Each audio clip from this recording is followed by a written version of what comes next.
گند زدم به زندگی ما. من چیکار کنم؟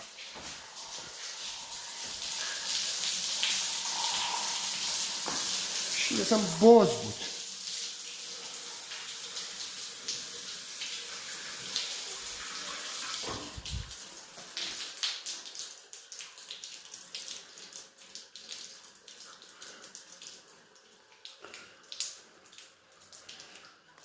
داخل دیوار میگه فقط.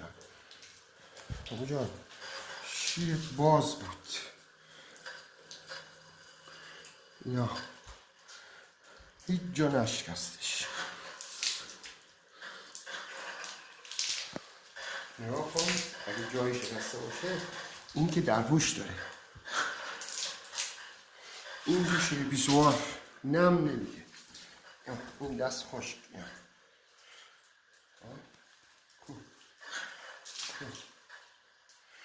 این که نم نمیگه. مال وان فقط همین شیر.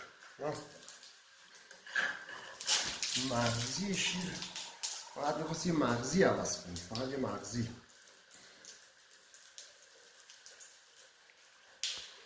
لامصب شانس ما. آقا حالا میگه بیچاره مستاجر. بیچاره مستاجر چرا؟ یعنی هر چی امسال ما اجاره گرفتیم بابت این خرابی خونه باید بدیم. حتی اضافه باید سر کنیم.